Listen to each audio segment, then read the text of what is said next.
Welcome to The Business Game. A podcast that moves the needle. Steve, I realized I don't need more hours in the day. I need a second me. Or you could try Tyler Offshore. They basically build you one. Even better, they connect businesses with top-tier remote talent, admin, customer service, even SaaS developers. So you scale your team without scaling your stress. And they feel like part of your team. No cloning machine required. Head to tyleroffshore.com. Thanks to Tyler Offshore for supporting The Business Game. Hello and welcome to The Business Game, a podcast that moves the needle. I'm Steve Plummer. And I'm Kalina Steno. Before we get started today, make sure to like and subscribe wherever you're listening. Today we're joined by Phil Ohren, co-founder of the advertising agency Intender. Hi Phil, welcome. Thank you for having me, Steve. It's an absolute pleasure. Phil, tell us a little bit about yourself and what Intender does. Tough question. I get asked this a lot, obviously. Look, I started in marketing at the age of 14. I weirdly fell into SEO at a very young age. There's a backstory for that. We might get to it later. Yes. And moved to Australia at 19 with my now wife. And essentially, Intender is an advertising company whose mission is to make advertising useful, not annoying. I don't know about you guys, but I hate ads. And I always have. And I think starting a background in intent marketing, which is obviously search, I kind of always had this feeling of why are we doing the ads that are kind of annoying people on a daily basis? Yeah. And so Intender was born. I think that whole annoying advertising probably resonates quite well, right, yes. with everyone. Mm-hmm. Phil, you use the word intent in what you do, and you use that very deliberately for just so everyone understands what does intent mean and why is it important for marketers and for business leaders to understand that? Yeah, it's a good question. Look, we believe that there are only three ways a human being can experience media. And rather than thinking about channels like Google or social media or whatever, we'd like to flip it around from a person's perspective. And so those three ways you can experience media are, number one, you express intent. So you go to Google or you go to eBay and you say, I need this. The second way is you have interest in something. So again, if you're following a creator that does a certain type of baking, you would have baking interest. And then the last one, which normally doesn't go down too well with certain people in the industry, is interruption or inspiration. And so you're busy doing your life or going about your day and you are being interrupted by an ad on the radio or by a big billboard and so on and so forth. And so Intender was basically designed to sort of put intent marketing first rather than last. More often than not, and the big companies I've worked with over the years like WPP, in search, which was intent marketing, was a tiny little thing on the plan, and yet most of the conversions and actions would come from those. And so our goal was to flip that all around. I hope that helps explain. Yeah, absolutely. So I guess what I'm hearing is it's almost a shorter path to the sale. In some ways. Yeah. In some ways. Yeah. I think it's really about trying to work out what the symptoms are that someone might be facing, and helping a brand be part of that as a whole.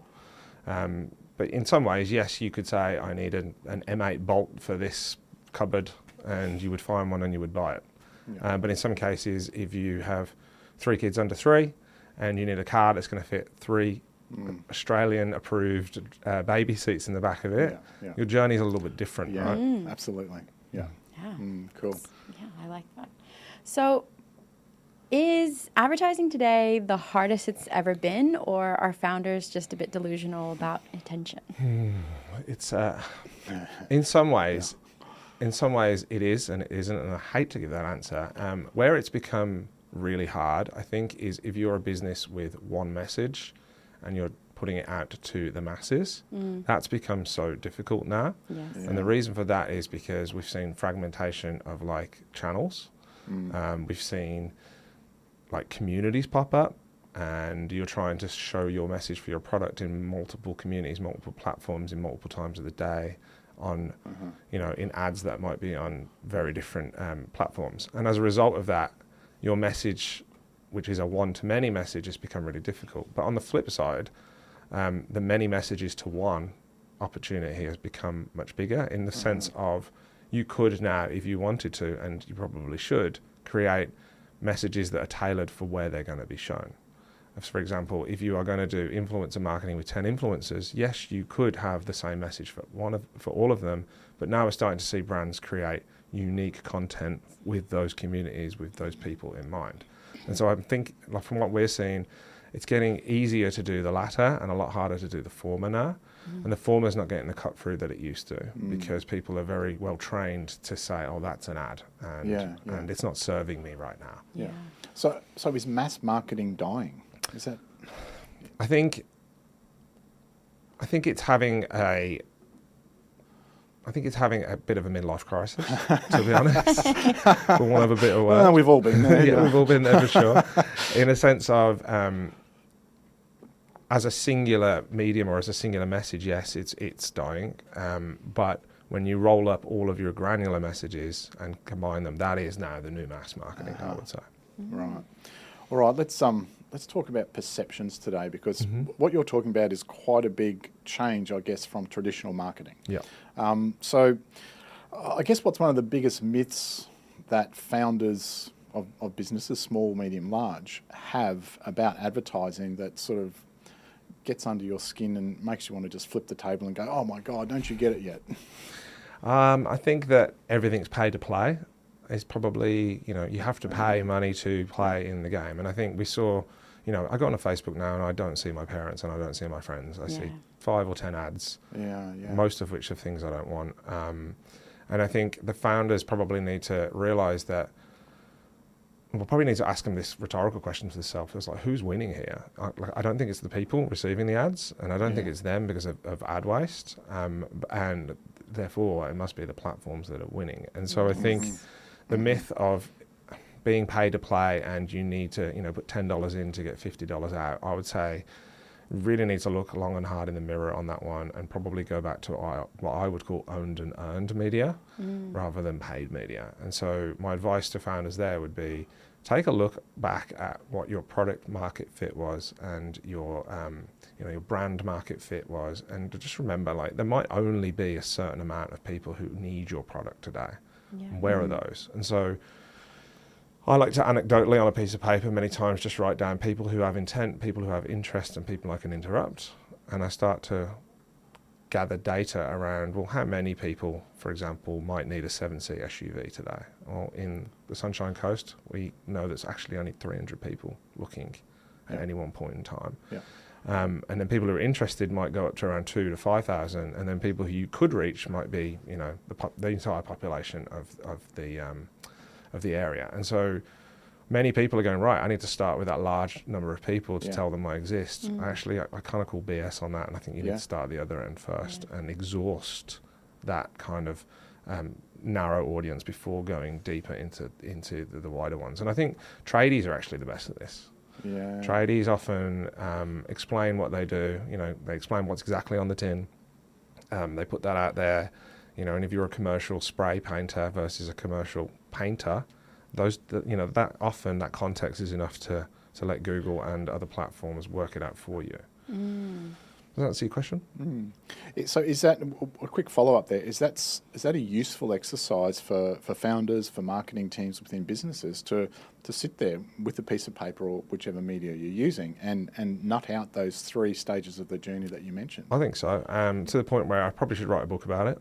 Would love your help with that if you have time. But because I think it's, everyone needs to know a little bit about that just to shift their perspective, because otherwise you're competing with the fact that Acast or Spotify or Facebook or Google are all telling you they can reach your dream audience. But of course they all want money to do so. And so I think taking a look back at your marketing plan and dividing it up by the 3 ways I mentioned before, but also, what's paid media, what's owned media, and what's earned media. And just to expand on that a little bit, paid is anything you pay to put out there. Owned media is anything that belongs to you. So technically your website belongs to you, your Google Places page belongs to you, your logo and your assets belong to you. And an earned media, I guess, is anything that anyone says about you. So people talking about you on Reddit is earned media. People's reviews of you is earned media as well. And I'd say an unhealthy mix is probably like 10% owned, 20% earned, and the rest paid. I think we should all be aiming to try and get probably a healthy mix of 50% owned and earned and 50% paid. And again, that can be quite daunting for people, I feel. That's quite a shift. So everyone's clear, what are those three things they should be looking at on a bit of paper? So first thing is intent So people, how many people could you reach that are expressing exactly what you solve? So good tools for that are like Google Keyword Planner or answerthepublic.com. Any kind of, or keywordtool.io, those kind of things you can put in your service and it will tell you in your area how many people are searching and what questions they're asking. Yep. Interest marketing is more probably where you look at the Facebook Reach Planner and people who like what you do will show you a range of 10,000 to 150,000. And then from an interruption perspective, that's when you're looking generally at like mass market audience. So things like, I would say like outdoor planners like Cassie, where you can buy billboards and things like that. That will tell you how many people walk past this billboard per day. And again, just getting that down, you'll just see that there's a trade-off between quality and quantity. And is the trade-off, is that something people struggle with? I think so. Yeah. I think so. Because I still struggle with it. Yeah. How do you know? Is a bit of this much or that much? Or I think that would probably come down to measurement, but probably the guiding principle with all of this for me is common sense. I feel like so if someone is searching 7-seat SUV under $50,000 and you're a car dealer with 2 7-seat SUVs under $50,000, common sense would prevail. You probably need a Google ad for that or content marketing or SEO to promote those products. Whereas, does that answer your question? Yeah, cool. Yeah, cool. It's probably a good segue for organic marketing. So you sort of touched on that, and I think we all feel the same. I'm sure our listeners are nodding their head when you go onto Facebook or Instagram. Most of it's ads. You don't even really see the people you know anymore. Do you think that organic reach is dying? And like from your vantage point, what's actually changed in the last 3 years? Do I think it's dying? Yes, I do. Unfortunately, when any company or platform floats, the shareholders want their return. I normally see that decay happening. With nearly everything that floats, it seems to get ruined that way. But I think you can have even people who own communities like car communities and things like that. Even the admin will post something and they struggle to reach them from an own from an organic perspective. And I don't know. I mean, I know what caused it. I don't know what the motivator was other than ad revenue. But when, what was the second part of the question again? Sorry. Just what's actually changed in the last 3 years? What's changed in the last few years? I feel that the number of people using the platforms or the number of ad customers has obviously grown significantly. And as a result, the inventory available to sell to those customers is obviously there's a bit of a fight over that, right? Sure. Back in sort of 2010, when we were all trying to work out who owns social media in the media and marketing land, there was creative agencies, PR agencies, and media agencies kind of squabbling. I feel like media agencies won in the end. But now what I'm seeing is that the PR side of things are starting to claw it back, which I think is quite interesting because if we fast forward in a few years' time, we may not even have websites or platforms in some cases where AI wants to understand what the best answer is to my unique question. It's probably going to look at earned media recommendations more so than what paid media ones are. Like, no one serves ads to AI, right, at the moment. So how it's making its decisions at the moment are going to be owned and earned related, where from an owned media perspective, the AI is going to look at what the brand says about themselves, and then it's going to look from an earned media perspective to validate it. And so I do feel that PR is probably going to come back with a bit of a vengeance soon. And quite rightly, because they've had a tough decade or two. And so, again, that probably gives rise to the fact that founders need to be aware of people-pleasing, I think, and specifically doing things just for the sake of a review. But I think we may see, review ransom things happening more so. I'm already seeing businesses get 50 one-star reviews bombed on them overnight from someone and then held out ransom. Even a friend of mine who runs a successful agency in Sydney, he got kind of attacked by that and took 2 weeks for him to get rid of that stuff. Wow.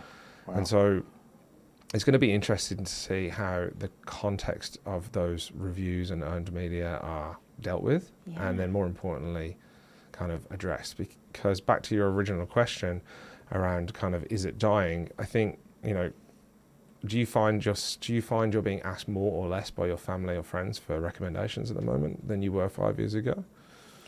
Ooh, I haven't really thought about it.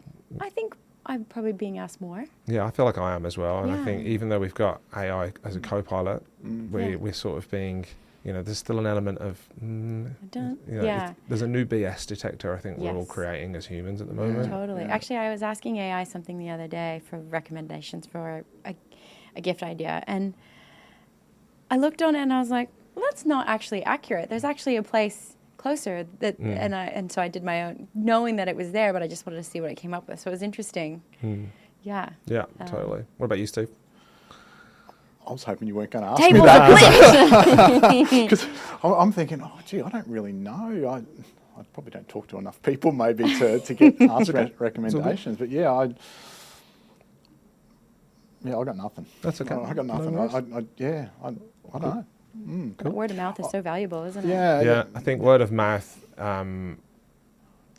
that mouth though is digitized too now, and that's the issue. Yes. But it's also the opportunity, and I think how we're creating a knowledge graph at the moment that coincides with a couple of others that we've got. So we've got a knowledge graph.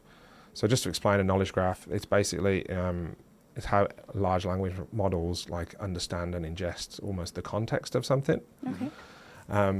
And essentially you can have a knowledge graph about your product's features. Okay. You could have a knowledge graph about the demand of your people. Again, what they're saying in keywords would be a knowledge graph.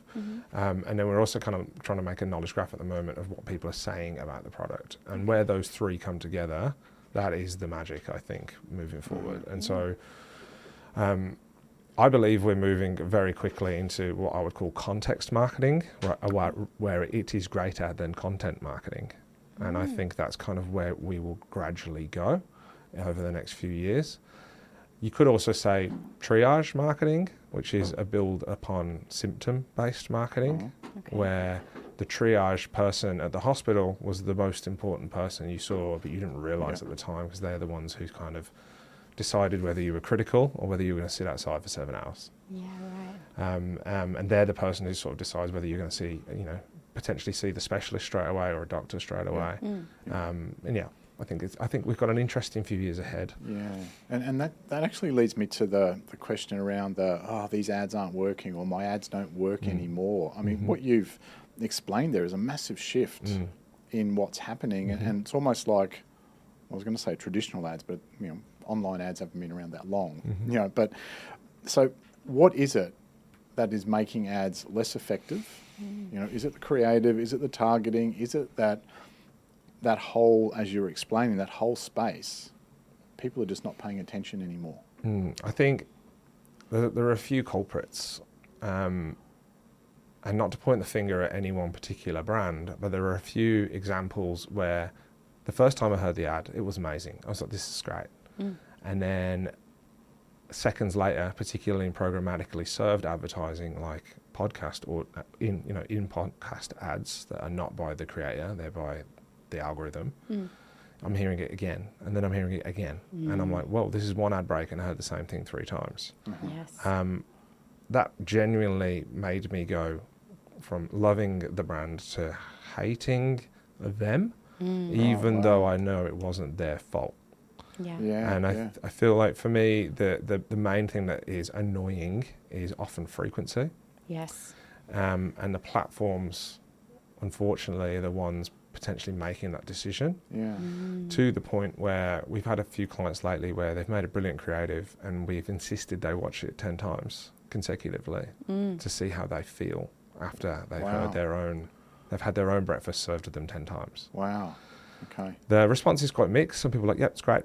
Fine with it. That's the ego. Cool. And then some people are like, oh yeah, how are we going to stop that? And I'm like, I know, right? And those are the brands that are a good fit for us because they understand the responsibility. And to be honest, it's actually a mental health responsibility. I agree. I think, who decided that reels just repeat? Like, who made that call? Yeah. I have no idea who they were. Yeah. I would wish they didn't. I had a dear friend who was quite senior at Facebook for a while, and I asked her that question. A few weeks later, she had moved on to Apple, and then she replied, and she said, "Yeah, it's one of the reasons why she wanted to move on." And again, it comes back down to a brilliant thing we say in Queensland, which is just because you can doesn't mean you should. Yeah. And I think to come back to the question of like, is it the creative, is it the media, or is it the targeting? It is a mix of the three. I think the creative from a client perspective is an owned asset, and I know they've taken the time to make something good, but I think more often than not it's the platform or the way that it's served in paid media that is bringing it down. Yes. And I think you have to ask yourself this question as a founder as well, right? You know, if you were to spend $1,000, would you rather spend $1,000 to speak to 20 interested people, or $1,000 to reach 1,000 uninterested people? More often than not, people are going to pick the former. But I think paid media is very much the latter. Yeah. And in some cases, you do want both. Yeah. Yeah. So, just an interesting takeaway for everyone listening. That is not a bad exercise to do, right? Watch your own ads 10 times in a row and see how, and be very mindful of how you feel after that exercise. So, if someone does that after listening to you, and they go, oh, actually, I don't feel that great. What's an obvious fix for that? I think number one is probably break down the ad into its parts, into its components, and again work out, is this an upper funnel ad that is trying to drive a reminder to people that you exist? If so, you probably want to do something that's a bit more entertaining and a bit more like, culturally, like even potentially aligned to memes. Like again, if you want to be top of mind, stop selling them all the time. Yes. Yeah. And then if you're lower funnel and you can't, again, and if you're lower funnel and you sort of know a bit more about them, you've got them to balance how are you going to show them that you care and that they are important to you without coming across as creepy. Yeah. So when retargeting advertising came out, I was so excited at first, and it worked really well at first. Yes. And I'd say it still kind of does work okay. It's particularly in e-commerce. Like it's quite handy sometimes when you see the thing you forgot about and you're like, oh, that's that product. Yeah, great. Yes. But then there was a Batuta Advocate article a while ago that was like... Love them. Oh my gosh. They are my favorite. That's where I get all my news. Oh God, where's this going now, right? There was man buys koala mattress to stop ads. And I think, again... And that doesn't stop them either. They text potentially you. not. No. Can neither confirm nor deny. But the point there was, it's not koala's fault. It potentially is the platform itself and the parameters that have been set up there that can be an issue. So I think the next thing to do is to probably look at your targeting, look at your frequency, and do a test of halving that frequency and see what happens. If your click-through rate goes up, that means people are more inclined to want to click it. Yeah. Right? And so try and find those signals that are suggesting you're going back in the right direction again. That's such good, because I'm really glad you've explained this to me, because the retargeting ads I understand, but I've got a skincare brand that I absolutely love. I am already their customer. I already spend a lot of money doing that, and I get hit with their ads on Facebook all the time, and I'm like, you're driving me nuts, and then they're texting me and they're emailing me, and it feels that resistance starts to come in. And same with Koala. Like I bought a couch from them like a few years ago. I still get texts and ads, like, and now that I'm talking about it, I'll probably get slammed with more, it just... Potentially. But like, how does that make you feel? Like, frustrated. Yeah. And how does that... Is your likelihood to purchase from them again going up or down? No, down. Yeah, it's going the absolute opposite. And like, I really love the founder of the skincare brand. But I get really frustrated. I'm like, I almost want to cancel my subscription purely because you're irritating me. And I'm glad you've said it's not her fault, because it makes sense. They probably don't know. The No. platforms have what we call in the industry like a walled garden, where they will tell us enough for us to continue spending. But actually, ad fraud is at the highest it's been ever at the moment. And the fraud that we're seeing is repeated ad shows, clicks from click farms. There was a time in Google Ads when you could exclude Linux devices and things like that, and you can't do that anymore. And again, who's winning? It's those guys, not us. So unethical. Phil, can I go back to a point you made before about showing you care without being creepy? Can you give me an example of what that means? I feel like it's, if I already know that you want a 7-seat SUV, I'm not going to put a sedan in front of you. Okay. in some cases, another way of doing it is we've introduced this thing called zero-party data, where we are actually asking the customer in a triaging fashion what's keeping them up at night, and then and then giving them the product selection or rationale for them to choose themselves. And so the ultimate way I wish that we all as an industry would do that is that, again, instead of taking people to a landing page where they've got to go in and work it out themselves, we just say, what are you trying to achieve with your next car? What is it you want? Do you want it to be cheap and affordable, but still good? Yeah. Do you want it to be, is it an ego hit and you need to tell everyone you're great because you're driving a luxury car brand? One skincare brand we've worked with, we help them with what is essentially just a quiz to try and help triage the process so that we can match the product to them. Doing that in paid ads is getting better, and it's actually, if you're trying to do a product for oily skin that is organic, then how you do that in your targeting is you kind of make sure that those two words were present in your keyword set, right? Yeah. On Facebook, it gets a little bit harder because there's no default audience for organic and oily skin intender there, right? Yeah. And so I think then you need the ad itself, the creative itself, to do that. Instead of promoting the product, I'd probably be doing ads for the quiz, saying find out what skincare type you are, and we'll match that to you. Yeah. So I think selling without selling is what I'm trying to say there. Sometimes not selling the product is the best thing to do. To sell the outcome or to sell the engagement is the right thing to do, I think. Yeah, okay. On that, talking about bad creative, what's the cost of bad creative? Oh, the cost of bad creative. Financially, I feel you can spend, we used to spend millions on a brilliant TVC that would go for 30 seconds. And I think Australia used to make fantastic ads. I think there was a Carlton Draft ads with maybe 200,000 men running across a field. And they all looked like, they were very entertaining. Yes. And at the time, they knew that ad would be shown in break during sport, and those people would be at the pub, and then they would talk about it, and then they would buy. Yes. Due to media fragmentation and all of those kind of things right now, the way we consume sport and stuff has gone fragmented. And so the cost of creative that's one to many now is that the context has changed so much on when it's consumed that it doesn't have the same impact. So first cost of bad creative for me is that you've built a creative to try and fit into 1,000 mediums when we used to just do that for one or two. Yeah. And so that can then feel disjointed.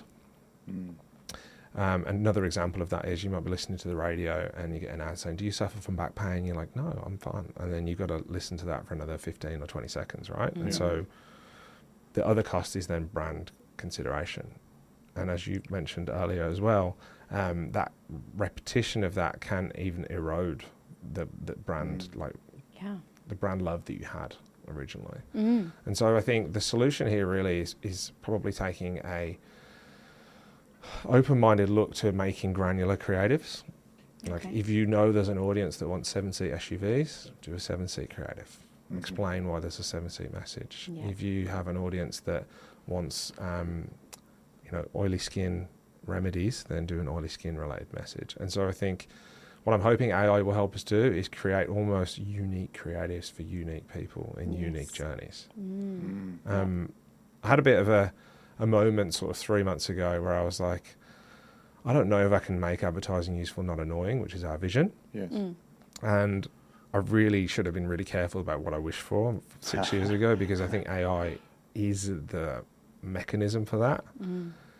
And I really actually kind of hope it collides with blockchain, not cryptocurrency, I want to make that clear, but with blockchain in the form of accountability, transparency, and one-to-one marketing, i.e., I would love it if we, the people, could sort of go, hey, I'm going to tell the market I want a black SUV, and I'm open-minded to the following brands. You pitch me. You tell me. You give me that. I'll give you my context. Yeah. Here's a little bit of money in escrow to prove that I'm legit. You come to me now. And I think we're getting closer with that with agentic search. My AI people will talk to your AI people, and I can continue hanging out with the kids. Wow. Interesting. I love that. Yeah. Scary though. It is So scary. what's the role of PR? What's the role of creative? What's the role of strategy and all of that? Yeah, there's a lot of power there. Yeah. Can go one way or the other. Yeah. I was going to, you've probably preempted or perhaps even answered. I was going to ask you about what you see as the next big shift in media. You know, something that is going to blindside most businesses, most founders, most leaders. Is it that, or is there maybe one or two other things you see coming down the pipeline? Because that was very much what you just shared then was. I feel like that's kind of number one for me. Is like that again. If you're a big retailer right now, you've got to start preparing for no site commerce. Where what does that mean? No site commerce being you don't even go on the e-com website or the store. You just go to a landing page in Atlas browser and put your card details in, and it turns up. You know, I think there will be a portion of people who don't care about the fluff and are going to trust that their AI knows them better than they know themselves. Wow. And as a result, what's the point in me looking at scrolling through your list of products and your offers? You know what I mean? And so, yeah, I do feel that that's front and center for me. And I think it's something we all need to think about. As you do that when you go to Coles or Woolies and you buy something on the store. More often than not, you're making a decision based on the brand you remember. And one of the ways that I always like to remind people about brand marketing is when you go to a foreign country and you go to their 7-Eleven, you know brand marketing works when you don't recognize anything on that shelf. Yeah.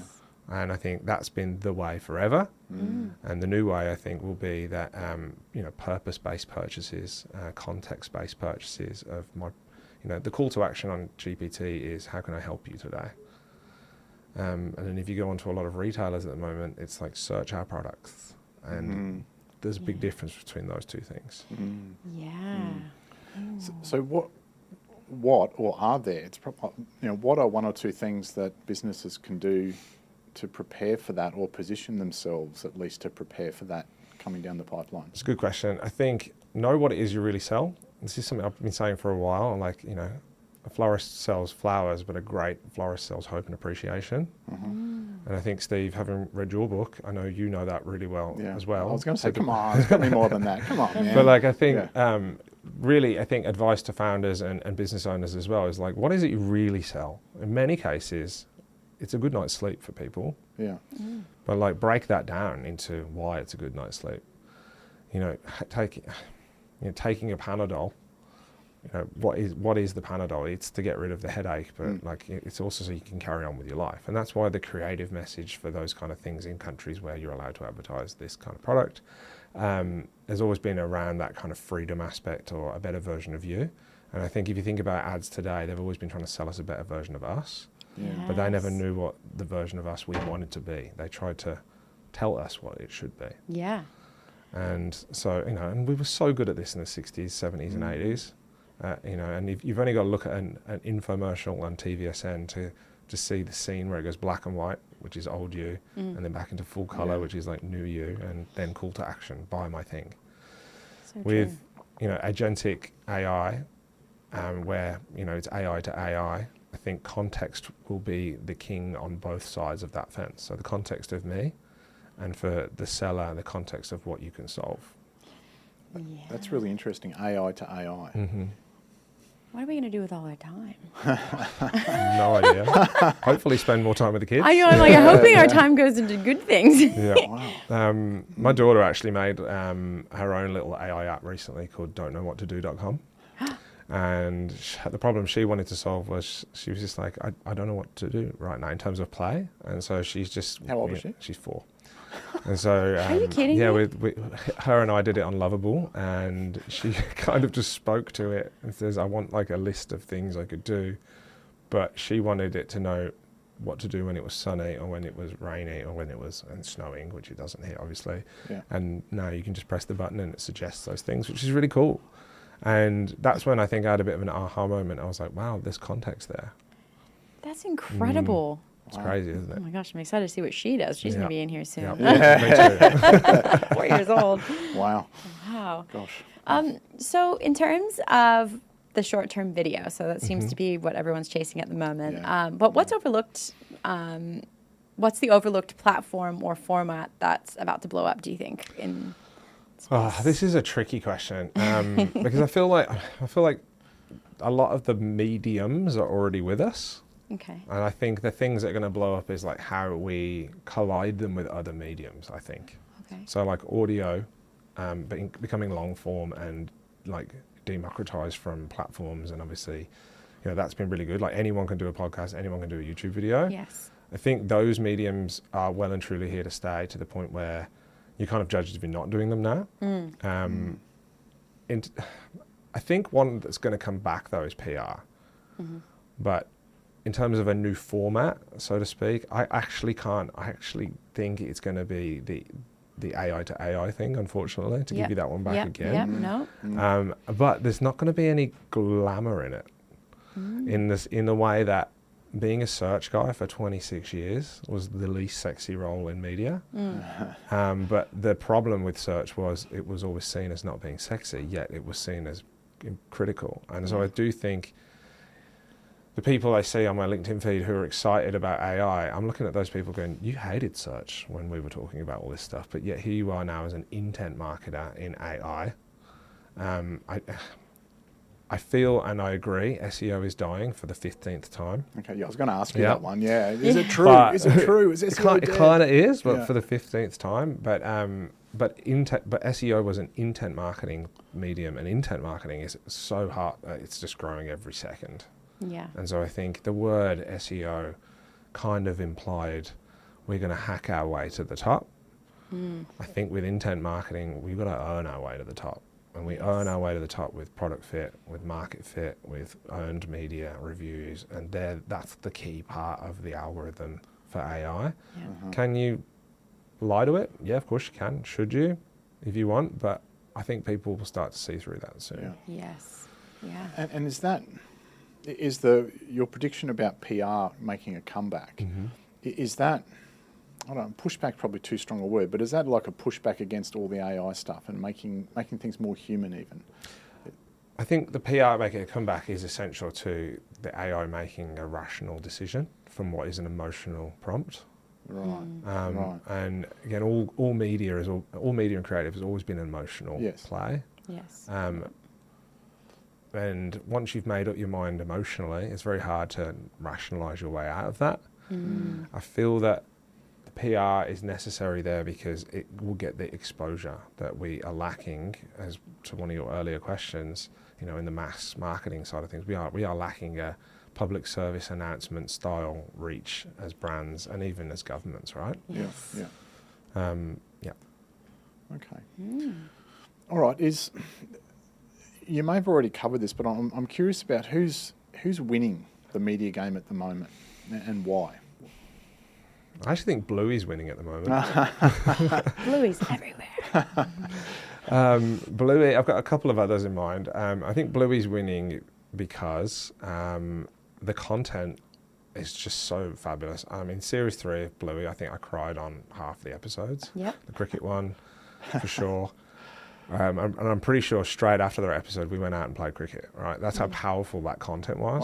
Wow. To the point that, the love for that government-funded piece of content is amazing, that it's actually been quite contentious to commercialise it as well. Yeah. As we saw the Hammer Barn thing, which is, clearly related to a huge retailer over here, and that retailer was selling Hammer Barn products and then kind of got into hot water as a result of that. But like as a medium, Bluey has a lot of power, I think, to market, to sell without selling. Yeah. And what Bluey kind of sells is just the belief that we're going to be okay and that the world will keep spinning, and to look within instead of looking without. The next one, these guys have killed it forever, but I think Red Bull have gotten so good at content and being a passion brand, and again, owned and earned, just like Bluey, where they started with the product. They've aligned that to lifting things that we're passionate about, such as sport. And then as a result, when you're on that shelf and you see other competitors, you pick Red Bull if it was right for you. And if you don't like Red Bull, you don't. And that's fine, I think. Yeah, so what can businesses take from that? Because it's easy to dismiss that going, well, I'm not Red Bull and I'm not a cartoon. So what can businesses take from those two examples, for instance, or another that I can then put into my business and help me win a bit better? Or a bit I think just authenticity, really. Okay. And again, I'd love to have a chat with anyone who feels like that, because I'd like to pontificate that question because... Yeah, what does that mean? Yeah, like what does it mean to be authentic? I think it's like, bringing it all back down to why you're in business. Again, are people going to follow, if you'd have asked me this question 5 years ago, are people going to follow a tradie? I would have said no. And actually it's quite the opposite now. Yeah. People love following the person behind the business, not so much the business. And I think like Tim the Lawnmower Man, when he did those transformations and went out and did social good, I think being authentic and showing people that you're not just in it for the money is probably the most attractive thing right now.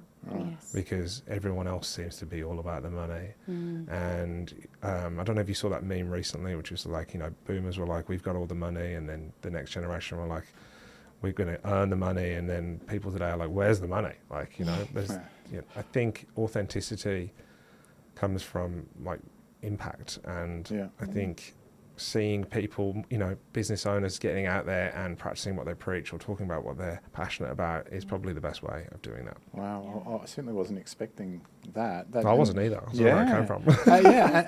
Okay, so push back against that. I'm not very good on camera. I don't want to... Same. You know what? How do they then win that? How do they then do that more? I think you've got to give it a go. I think if you're not very good on camera, you're probably going to be similar to myself and be probably a people pleaser. And I think there's this year for me, I've finally really gotten a lid on that, I think. And I think it's just if you're really passionate about what you do and you've got something to add value, what people think of that should be the last thing you should be worried about. It really should be. Yeah. Interesting. It's that just taking the plunge and exposing yourself. That's kind of what authenticity is, right? You're sort of stepping and showing everybody, and whoever that is, who you really are. Yeah, like some of the best reels that I do see, love them or hate them, they're more often than not, they're either people telling jokes, or they're people explaining how to do something yourself. And those for me are just huge at the moment. Again, more often than not, tradies giving advice on, how to spot a cowboy or how to try and do it yourself or whatever. And the trade-off for them is followership. But does that followership actually have a business impact? I'd say it does in a long roundabout way. But back to the earlier question of a lot of founders addicted to paid media, we're almost paying to bypass all of that authenticity as a shortcut for right now. And so I think bringing it all back to, you probably should have a little bit of paid, but you should also have kind of a little bit of owned and earned. And again, talking to your category on skincare as well, there's only, you're not going to follow a brand just because you like the look of their package. You're going to, you like the stories that have helped the women and men that use the product. Or the deep down goal of the brand, which is to try and find your inner self, or to bring that to the surface, or to be organic, or whatever it is. And so again, probably founders need to take a step back, ask the question, what would this look like if it was simple? What could you give the world as your legacy, and maybe start ideating around there, I feel.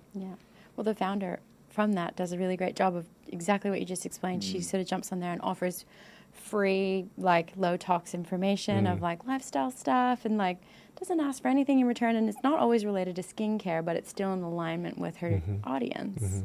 And it's just sharing, and it's free, and it's off, and it feels like you feel so connected. I think that's the only reason I'm not super. But so it's super powerful, and then you want to engage more and support more, and then you tell more people. I think those founders as well who are sort of in that position, they probably should take a month off paid media and see what happens. Especially after Black Friday as well. I think this year we saw CPCs on average go up 40%. We saw CPMs go up 35%.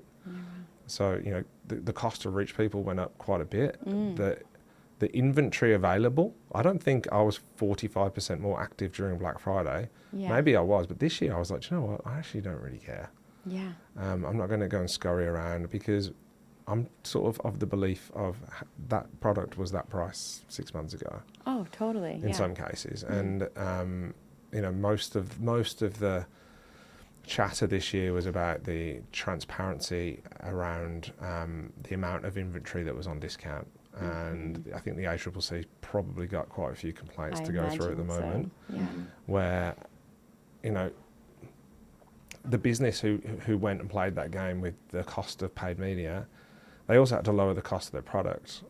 And like, if you're doing that just to get a burst of revenue, maybe that's okay. Or if you're doing that to get an email marketing list of new customers, that's okay. But then, the next few months, that person who got that deal is going to get, they'll get their comeuppance. Nothing's for free, I don't think, right? No. And so, I don't know. We had a few clients do it this year. I had 2 clients go, we're not interested in doing Black Friday this year. And I was like, it's good for you. Good for you. Yeah. Actually, there's a mattress brand that I really love. And they go, we don't do Black Friday. And that's always been their thing. Like, our prices are our prices. You're never going to miss out on a deal. Like, this is it. And I buy my mattresses from them because I'm like, I like that. That's sticking totally. it. Yeah. How many mattresses do you go through? Like, No. I'm like, well, if I recommend people, it was time for an upgrade, and I saw that. I was like, I love that. And anyway, I don't buy. I moved. All right, move on then. Anyway, let's move on. Let's move back. All right, Phil, can we talk about your business? And because you run a very successful agency, and you've got some big clients that you work with, and household names in many cases. On that journey, because you mentioned that stop being a people pleaser, which I find it's almost incongruent to the success that you've had in business, right? So, other than I guess that internal bottleneck, what are some other bottleneck things you've had to break through to get your business really moving and give you the momentum you want? I think, I bootstrapped in Tender, which was good. It happened organically. We started off with Honda as our founding client, which was so lucky to have that. How did you get them, by the way? Because bootstrap, big corporate account. Well, basically, the corporation I worked with before had a conflict of interest in that market, and that client I just started. They just committed to doing the strategy, and then I decided to leave. We had a lot of baby making challenges, and we would should we stay in Sydney and do IVF, or should we go to Noosa and try it? And moved to Noosa, 3 kids under 3. So that was like, whoa, okay. But they had sort of said, they'd been with us through that hell, like this corporation, and they were like, Phil, we think you should go with Honda. We'd like to release them to you if you're interested. You don't have to give us anything. I was like, wow. Like crazy. So definitely like a 1 in a million opportunity. But you asked and I'm telling. So we were very lucky with that. And for a while I was kind of just working on that brand, and then people had heard I'd left, and then people were starting to ask for opinions on owned and earned, and I'd been building some technology that can help you understand what people want. But I think what was the question again, sorry? Oh, the bottlenecks. What's been the biggest bottleneck you faced? I was the bottleneck. That was it. So I think having kids, again, was tricky. But neither of us got maternity or paternity really, because we were working for ourselves. And then I think the biggest reality was like, wow, I'm starting to get spread very thinly.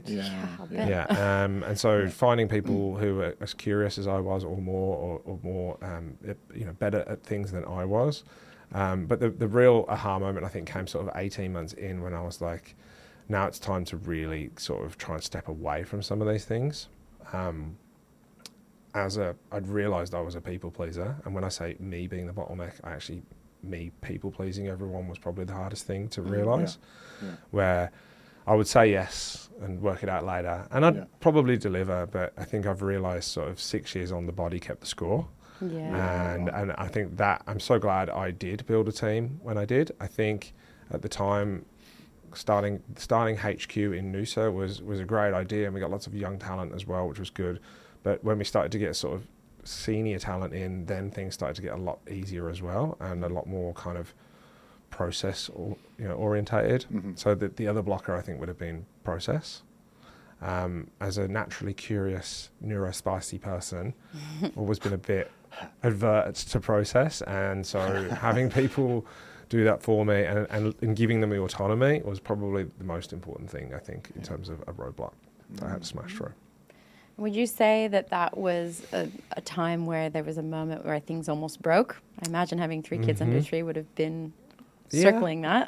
A couple of times. Yeah? Okay. Was there one that you could sort of tease out for us and talk about how you stabilized and turned it around? I think we went for like maybe nearly 2 years without a single client loss, and then all of a sudden we lost like 10 in a quarter, and we were like, whoa, what's happening? What's happening? I felt I'd been rug pulled. Yeah. And I think what had happened there was our warmth of intent wasn't scaling.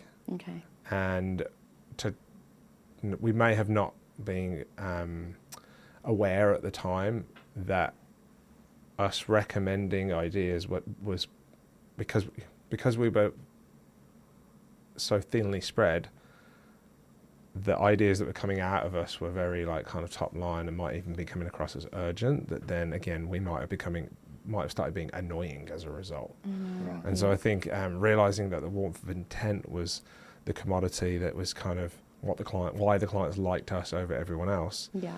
I think that was probably one of the biggest realizations for us. And so to solve that, again, we went on a bit of a hiring spree of senior people who kind of fit that bill. Because again, we realized, what we sell is, it's not ads. We sell like a good night's sleep. We sell the removal of risk. And so how in every meeting we have with the client are we doing those things?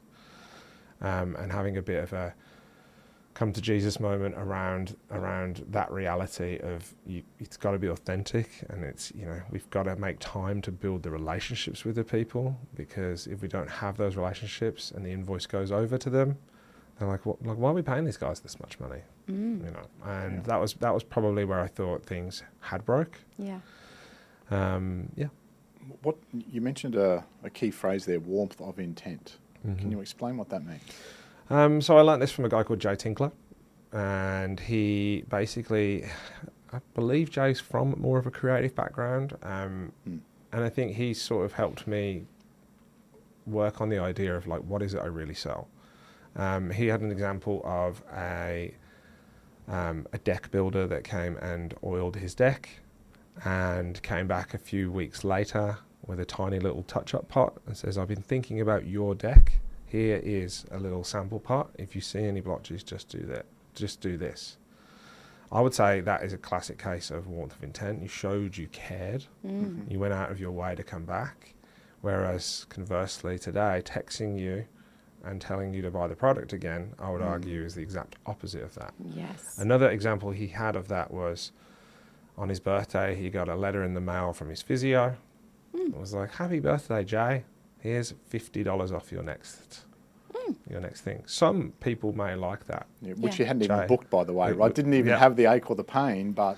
So, I mean, the difference between those two examples was one was not asking anything commercially of them. And so that built, credit in the bank account. Whereas the other one was like, I'm going to use your birthday to promote my business. Yeah. And it's the exact opposite. And I think warmth of intent,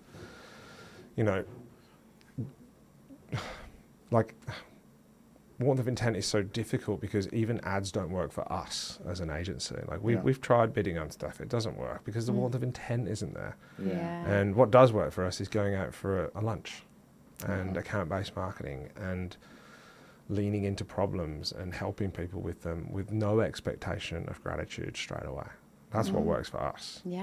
And again, I think many founders and business owners remember when you're pressing go live on Facebook with your paid ads or Google, just remember what you're buying and what you're actually foregoing in many cases is the warmth of intent. Yeah, so true. Interesting phrase, right? And I think the challenge for everyone is then, well, how are we showing warmth of intent? Yeah. And then how can we do it, or how can we even do it better? And from a service point of view, a service to the client, but also a business building tool. And it's quite funny as well because we're an intent and interest marketing company as well. It's like, how do we do warmth of intent in ads? Again, sometimes the best ad in Google is the one that was the one that was different, the one that was the complete opposite of everyone else. I think we're getting close to the end. That's okay. But Yeah. I could talk for hours. I'm so invested in this conversation. What system, structure, or hire made the single biggest difference in your business? Oh, GM. 100%. Having a GM, it took us a couple of times to get it right, but having someone who was completely had all my blind spots, and then making a decision-making framework that gave myself, the managing director, and our GM autonomies in the right areas was the most important thing. I've got this lovely little matrix, which is just an Excel table now, that shows us who is accountable, who needs to be informed about X, Y, or Z. And it's just really good because my business partner is my wife, and she came from a finance background at Ogilvy as well, and I literally have no idea how to do our job, and she would feel the same about me, but there was still a big gap between us, and the GM really helped us with that, I think. So that was when I think we'd gone from being an adolescent into more of an adult. Yeah, right. And I've got to ask, who's the boss? Who's the boss? Yeah. We all are. Well, let's move on. No, it depends. No, I think I actually think GM Zoe ultimately is the one that really, really has steadied the ship and has helped liberate my creativity as a result. So. Yeah, that's awesome. Can we lean into your wisdom, Phil, a little bit just before we do start to wrap up? Sure. If someone's a couple of years behind you in Intender, 2 or 3, 4 years behind where you're at, and they want to get to where you're at, what's a cheat code, a piece of wisdom you've got to help them go to another level? I think know what you sell. If I knew if I knew then what I know now, I would have dialed in more into that. I thought I'd cracked it when we came up with our mission, vision, and values, and they're still good, so to speak. But I think really breaking down what symptoms you solve, and probably getting to a list of 20. Is really what you should be doing. Wow. I would not just stopping at 2 or 3, keep going deeper and keep going deeper. Like Simon Sinek's 5 Whys, I use that every day. Wow. Okay. And asking that of each symptom and in each question. And again, you can even express warmth of intent with your client by doing that. And being human and coming across as human as a result, which again is going to be a very rare commodity in the next 5 to 10 years. Yeah. Absolutely. All right, rapid fire time. What do you reckon, Kalina? Let's do it. All righty, Sure. so here we go. So to get to know the person behind the microphone a little bit better, Phil, we're going to fire 10 questions at you in a short space of time and get you to answer a sentence or less. And they're going to come thick and fast. So you ready? Go. All right, drum roll, please. Here we go. So what was your first job? Paperboy. What's your coffee order? Latte. iPhone or Android? iPhone. Office or work from home? Office. Early riser or night owl? Early riser. One piece of tech you couldn't live without? Ooh, one piece of tech I couldn't work without. The Wi-Fi. That's almost not fair. Alrighty. Your current go-to productivity hat? Productivity hack? Yes. I think I said hat, didn't I? It was hack. Actually, daily gratitude. Ooh, I like that. Okay. Very quickly, can I wedge how do you do that? 3 things I'm grateful for in the morning and 3 things I'm grateful for at night. You write them down, or is it just said to self? Or just in a little list of ever-growing gratitude. Yeah. Oh, that's powerful. A business book or podcast that you would recommend? I love Modern Wisdom. Okay. Okay. Best investment you've ever made, money or time? That's got to be Bitcoin. Uh-huh. It is both, I think. Yeah, and you are a bit of a fanboy of your Bitcoin. A little bit. Yeah. If you weren't doing what you're doing now, what would you do? Be a veterinarian. Oh, wow. There you go. Alrighty. I love that. And one of our signature questions, I guess, Phil, is that if business truly is a game, what does winning mean for you? Leaving a legacy for the future generations, I would say. Fantastic. Phil, thank you so much. It has been an absolute pleasure. Love the nuggets that you dropped, the actionable steps. That was fantastic. So just to wrap up, where can people find more information about you and about Intender? Well, you can follow me on LinkedIn. Just search Phil Ohren. There's only one in the world. And then email me or contact me via intender.com.au.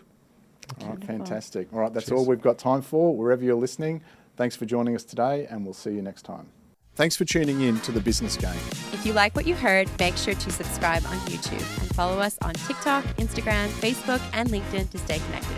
A big thank you to our major sponsor, Tyler Offshore, for powering today's episode. And join us again on the next episode of The Business Game, A podcast that moves the needle.